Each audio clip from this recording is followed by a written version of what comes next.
বন্ধুরা, কুসুম সিরিয়ালের আজকের পর্ব দেখে তো আমার গায়ের লোম খাড়া হয়ে যাচ্ছিল। একদিকে দেবলীনার কুৎসিত ষড়যন্ত্রে ইন্দ্রাণী যখন অপমানের মুখে, ঠিক তখনই ত্রাতা হয়ে এলো আয়ুষ্মান। মায়ের ওপর কাদা ছেটাতে গিয়ে দেবলীনার নিজেই এখন কুপোকাত। নিজের মায়ের সম্মান বাঁচাতে আয়ুষ্মানের এই প্রতিবাদ দেখে সত্যিই মনটা ভরে গেল। কিন্তু এই সুখের মুহূর্ত কি বেশিক্ষণ টিকবে? দেবলীনা যে এর চেয়েও বড় আর ভয়ঙ্কর কোনো চাল চেলে রেখেছে। অন্যদিকে গ্রাম থেকে কুসুম সবটা লক্ষ্য করছিল।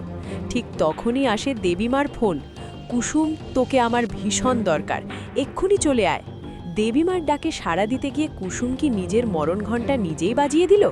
মাঝপথেই দেবলীনার গুন্ডারা কুসুমকে কিডন্যাপ করে নিল। ভাবা যায় দেবলীনা কতটা নিচে নামতে পারে। একদিকে ইন্দ্রাণীকে ফোনে হুমকি দেওয়া, অন্যদিকে কুসুমকে বন্দি করে রাখা। দেবলীনা যেন চারিদিকে জাল বিছিয়ে রেখেছে। কুসুম কিডন্যাপ হয়েছে শুনেই আয়ুষ্মান যেন পাগল হয়ে গেল। বেচারা আয়ুষ্মান তো আগে কতবার অনুরোধ করেছিল কুসুমকে ফিরে আসার জন্য। কুসুম যদি তখন ফিরে আসতো, তবে কি আজ তাকে এই বিপদে পড়তে হতো? কিন্তু আসল টুইস্ট তো এখানে।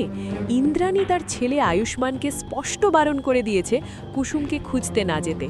এখন প্রশ্ন হলো, আয়ুষ্মান কি তবে মা ভক্ত ছেলে হয়ে ঘরে বসে থাকবে, নাকি মায়ের অবাধ্য হয়ে নিজের ভালোবাসার মানুষকে বাঁচাতে যমের দুয়ারে হানা দেবে?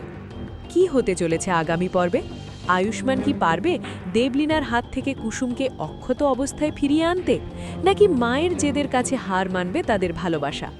আপনাদের কি মনে হয়, আয়ুষ্মানের কি উচিত মায়ের কথা অমান্য করে কুসুমকে উদ্ধার করা? এক্ষুনি কমেন্টে আপনার মতামত জানান।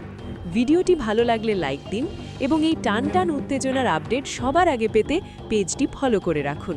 ধন্যবাদ।